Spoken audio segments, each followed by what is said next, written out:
que acontece? A poluição, existe uma carga de poluição, a gente poderia dizer que ela é tolerada pelo nosso organismo.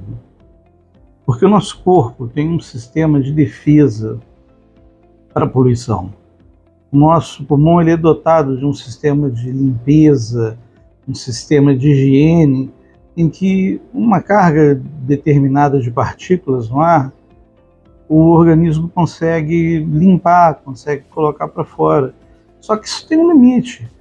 E o que está acontecendo na cidade de Volta Redonda é que a carga de poluentes no ar ambiente está claramente muito alta.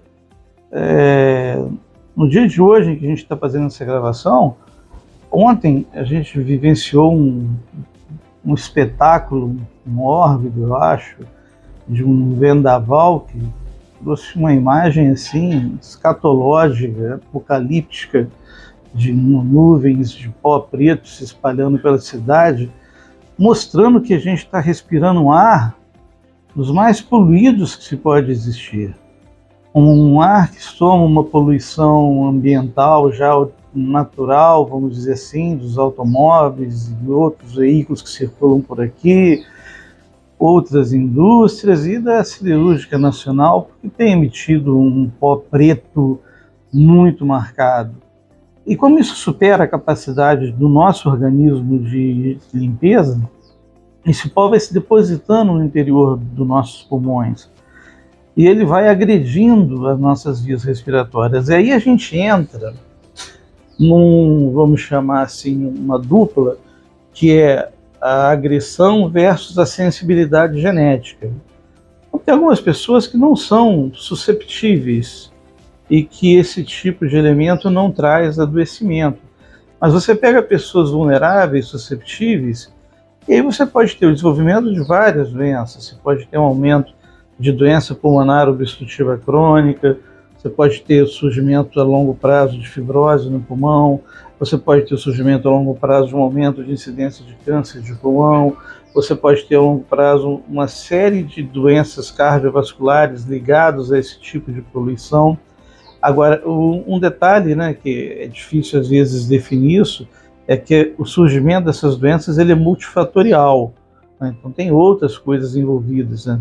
A gente já falou que tem a genética e tem esses outros elementos. Agora, uma coisa indiscutível, esse ar respirado, ruim, sobrecarregado, particulado, cheio de elementos com essas características que Volta Redonda tem respirado, ele faz mal.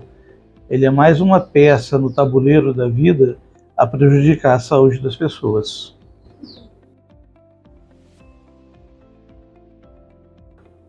Você teria os recém-nascidos, que são muito susceptíveis, os idosos, que têm um sistema de defesa pulmonar já combalido, já reduzido pelos anos vividos.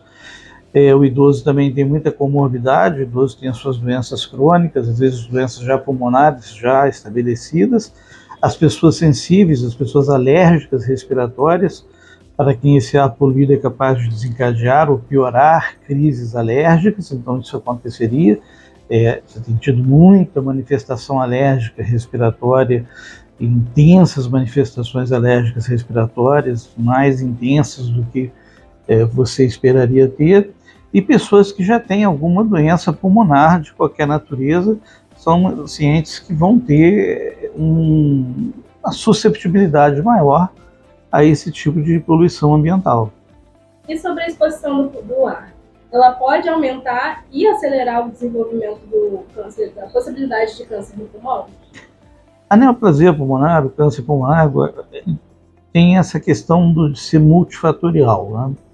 Então ele vai ter uma relação com a genética, ele vai ter uma relação com vários elementos exposicionais. Agora a gente tem estudos científicos que correlacionam um aumento da incidência de câncer de pulmão com o aumento da carga de poluição ambiental.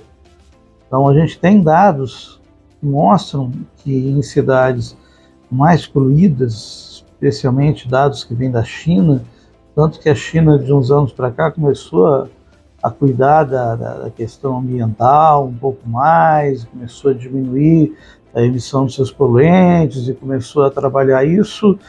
E um dos motivos foi perceber um maior adoecimento da população e um gasto com o sistema de saúde aumentado, já que o sistema de saúde lá é totalmente público, e um dos aumentos que se vê é a presença, um aumento da ocorrência de câncer pulmonar, mas que, repito, ele é multifatorial, ele é multicausal, então você não vai dizer que a culpa foi do pó preto, vamos dizer assim, não é isso, mas ele é um elemento adicional, porque, por exemplo, quando você entra no pulmão de alguém que respira esse pó aqui de Volta Redonda durante muito tempo, você vê manchas negras dentro do pulmão de depósito desse material ali no decorrer dos anos, nas vias aéreas dessas nossas, de nós que moramos aqui.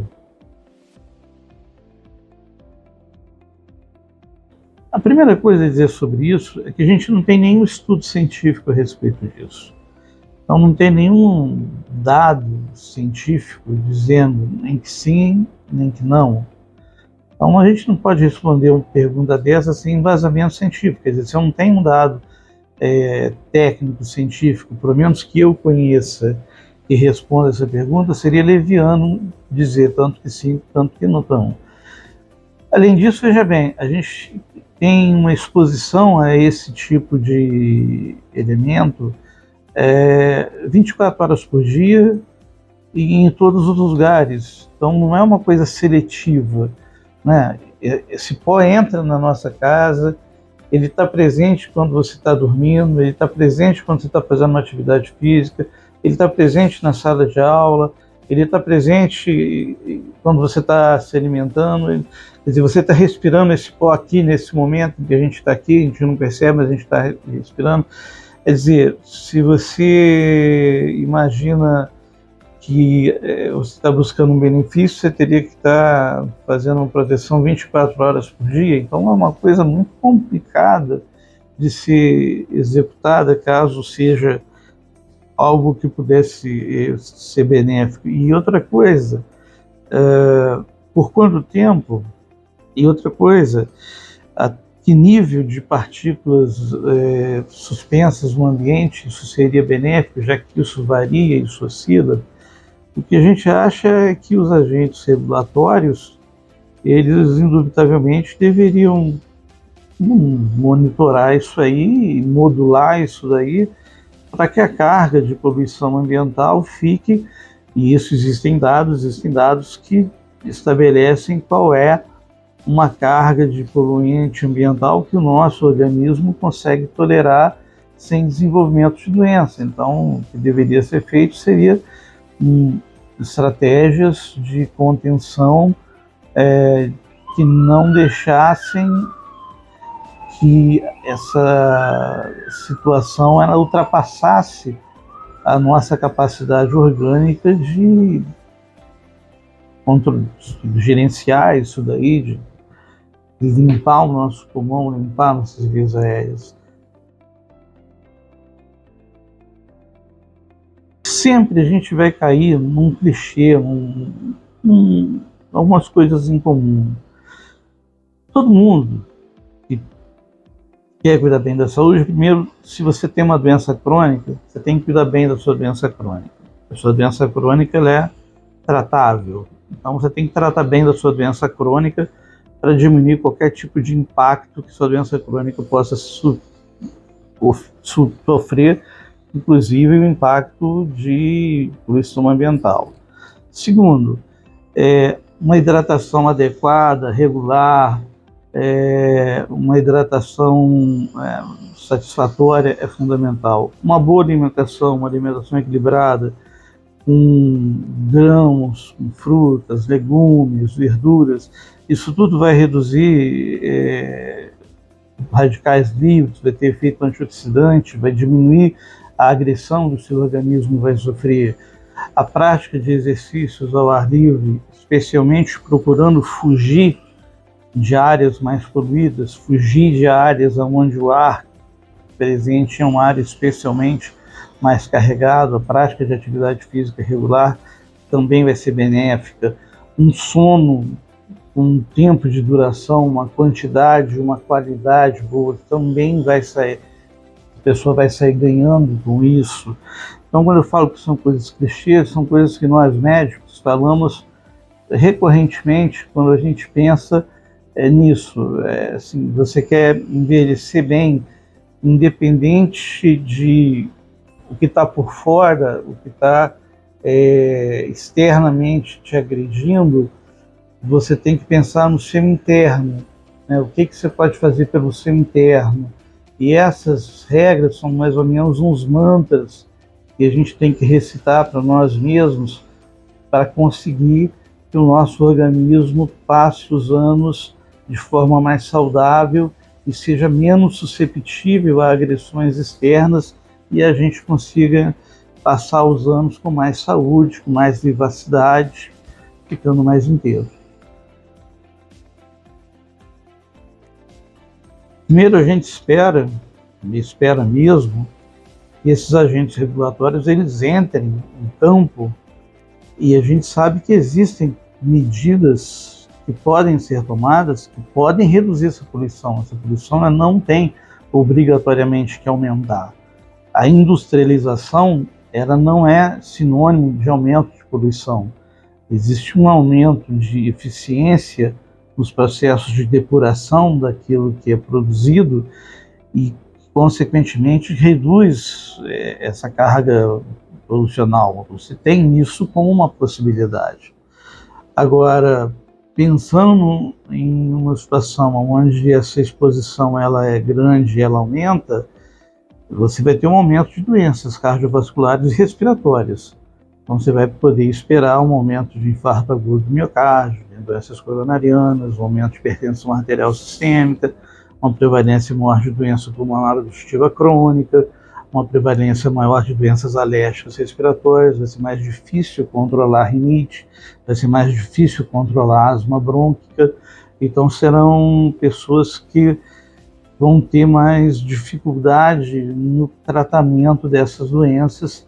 São doenças muito prevalentes, muito comuns, né? Quer dizer, a pessoa tem a sua rinite, tem sua asma, e morando naquela região vai ser mais trabalhoso para o médico conseguir controlar aquilo ali, botar aquilo ali em ordem, vai ter que usar uma carga de medicação maior, etc. e tal, para chegar e neutralizar a agressão da doença.